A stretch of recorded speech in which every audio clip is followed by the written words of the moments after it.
Hello guys, thanks for watching my video. Today I will discuss common errors. You appear in any exam conducted by SSC, whether CGL, clerk grade, ASI, even banks exam, you will find this question. Questions on common errors test a candidate's grammar skill. Lot of practice, practice and practice. Practice makes a man perfect. So stay connected with Vidya classes. You will find lot of material on every topic. Okay? Let's start now. अब हम start करते हैं. As usual 15 sentences. You can see your questions on the screen. In every sentence there are 3 numbers, means there may be any error. If there is no error, there is no improvement, 4th number. If there is no error, your answer will be 4. जिस section में आपको error मिलेगा वही आपका answer होगा. First sentence, being a pleasant day, we went out for a picnic, no improvement. Every sentence में last में no improvement. So I will not repeat it. अब here first जो part है sentence का, being a pleasant day, second we went out and third for a picnic. We went out, correct. For a picnic, correct. Being a pleasant day, error is here. Being का आप use कहाँ करते हैं? जब आपका इस clause में और नेक्स्ट क्लॉज का सब्जेक्ट सेम होता है. अब नेक्स्ट क्लॉज का सब्जेक्ट क्या है? वी. अब प्लेजेंट डे तो हो नहीं सकता, इट मीन्स दोनों के सब्जेक्ट सेपरेट है. और जब ऐसे कोई सेंटेंस होता है और आपका बी फॉर्म ऑफ वर्ब है वहाँ पर, तो पहले आप इट का यूज करेंगे. It being a pleasant day. अगर बीइंग करेंगे तो that will be connected with we and that's not possible here. So error is in the first part. Your answer will be 1. Next, his accident casted a shadow over his sister's marriage. His accident, correct. Casted a shadow. Error is here. Past tense is here.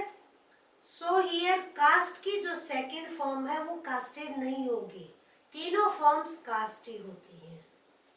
तो आपका error second part में है. Next one, the teacher asked to the students to buy the book in 1 week. Part 1, the teacher asked to the students to buy the book in 1 week. Third is correct. To buy यहाँ पे to infinitive का use किया गया है. अब mistake आपकी कहाँ पर है? सेकेंड पार्ट में. to. ask के साथ आप to का यूज नहीं करेंगे, ये रिडंडेंट है, ये एक्स्ट्रा है. सिंपली क्या होना चाहिए? Ask the students. सो आपको टू रिमूव करना है. So your answer is 2. Next, the country would have been in economic crisis and for prompt action taken by the government. The country would have been in economic crisis and for prompt action taken by the government. अब इसका मतलब क्या है कि अगर सरकार जल्दी action नहीं लेती तो आज देश आर्थिक संकट में होता. हिंदी में इसका ये मीनिंग है. The country would have been, ये करेक्ट है क्योंकि ये इमेजिनरी सिचुएशन है. ये इन economic crisis and for prompt action. अब एरर इज हियर.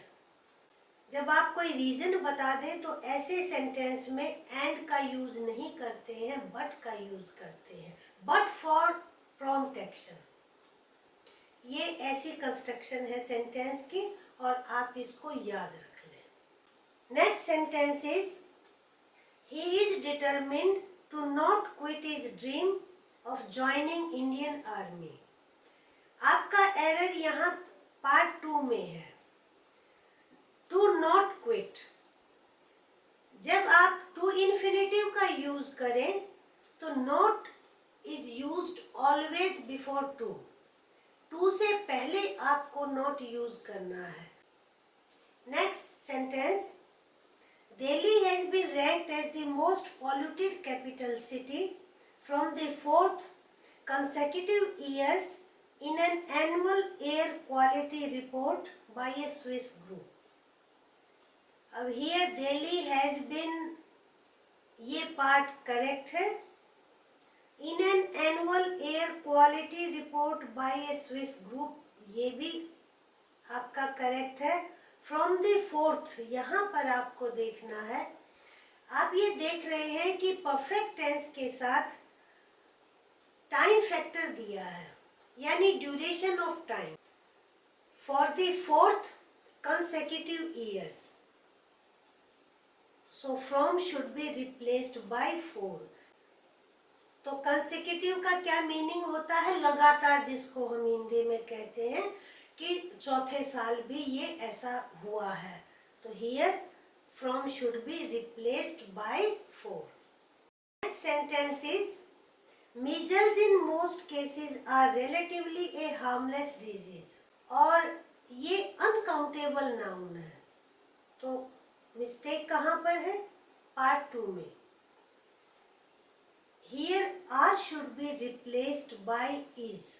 आर नहीं होना चाहिए, यहाँ पर इज होना चाहिए, क्योंकि अनकाउंटेबल नाउन के साथ सिंगुलर वर्ब यूज होता है. So to answer. Next sentence.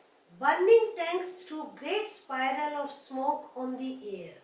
Spirals curved way में कोई चीज होती है, उसको स्पाइरल्स कहते हैं. जैसे spirals of bangles, spirals of smoke, जैसे ऐसे है. तो यहाँ पर स्मोक से मीनिंग है. अब एरर कहाँ पर है? On the air. पार्ट 3 में एरर है. ऑन द एयर नहीं, इनटू द एयर. प्रेपोजिशन की यहाँ पर मिस्टेक है. Next. He collapsed under the strain from heavy workload. He collapsed under the strain of heavy workload. So 3 आपका answer है. Binoculars are used by him having seen the movement of stars. Binoculars सही use किया हुआ है. Are used, yes. By him ये भी correct है. और एरर कहाँ चांसेस है? 3rd में. Having seen the movement of stars, ये कोई सेंटेंस नहीं है. हैविंग की स्टार्स को देखकर बिनोकुलर्स यूज किए गए, ऐसा सेंटेंस गलत है. तो क्या होना चाहिए यहाँ पर? To see the movement of stars. Purpose to infinitive. So answer is 3. Next sentence. You sacrifice the company to the altar of political ambitions. आपका एरर पार्ट 2 में है और प्रेपोजिशन की मिस्टेक है. टू दी ऑल्टर नहीं, on the alter, या आप at the alter भी कह सकते हैं. Mostly on the alter use किया जाता है. ऑल्टर क्या होता है? चर्च में जो प्लेटफॉर्म बना होता है उसको हम ऑल्टर कहते हैं. वो तो है लिटरल मीनिंग या मेटाफोरिकल मीनिंग है कि भाई तुमने अपनी पॉलिटिकल एम्बिशंस के लिए कंपनी को सेक्रीफाइस कर दिया. Next. There are 15 million unemployed people in the country. Here mistake is in part 2. 15 million unemployed people. Unemployed खुद में ही सफिशिएंट है. पीपल यहाँ पर रिडंडेंट वर्ड है, यानी एक्स्ट्रा है. You need not use this word. आपको पीपल वर्ड को रिमूव करना है, तो आपका आंसर होगा 2. Next. Neither effort was made to stop genocide in the state. Genocide नरसंहार को कहते हैं. जब लार्ज स्केल पे लोगों की किलिंग हो उसको हम जेनोसाइड कहते हैं। अब मिस्टेक वाज मेड भी ठीक है क्योंकि एफर्ट सिंगुलर नाउन है, टू स्टॉप ये पार्ट भी ठीक है। नाइदर नाइदर नहीं यूज होना चाहिए, यहाँ पर नो एफर्ट करिए। When neither is used when there are two things और आपको एक को उसमें चूज करना हो, neither. Next, she called for a national campaign against under aged driving. अब यहाँ पे बहुत ही बारीकी की मिस्टेक है आपकी। Called for a national campaign यानी आंदोलन चलाना, मुहिम चलाना against under aged driving. Part 3 में मिस्टेक है, अंडर एजिड ड्राइविंग नहीं, अंडर एज ड्राइविंग। यानी कि जो बच्चे उम्र नहीं होती है ड्राइविंग की, उससे छोटे जो ड्राइव करते हैं उनके खिलाफ मुहिम चलानी चाहिए, उसको हम अंडर एज ड्राइविंग कहते हैं, not under aged driving. So answer is 3। Last one, he not only cheated his friends but also his teacher। अब here आपकी जो मिस्टेक है वो पार्ट 1 में है। देखिए, जब कोई भी एक्शन ऐसे नॉट ओनली बट ऑल्सो, ना केवल बल्कि ये भी हुआ, ऐसी सेंस में जब ये फ्रेज यूज होता है, कंजक्शनल फ्रेज यूज होता है, पार्ट ऑफ जो स्पीच है वो सेम है, दोनों नाउन है या प्रोनाउन है, वर्ब है, तो उससे पहले यूज होना चाहिए verb. He cheated not only his friends but also his teacher। अब ये डिफरेंस आ गया ना, पहले आप चीटेड को लेकर आइए क्योंकि चीटेड वर्ड दोनों पर अप्लाई होता है, फ्रेंड्स पर भी और टीचर पर भी। दोनों नाउन है, नाउन पे अप्लाई होता है, तो उनसे पहले आप यूज करिए इसको। जब कोई ऐसा सेंटेंस हो सेम पार्ट ऑफ स्पीच पर एक्शन वो अप्लाई होता है, तो आप उनसे पहले यूज करिए। I hope every point is clear. And now your home task, video को लाइक करें, शेयर करें और चैनल को सब्सक्राइब करें। Stay connected.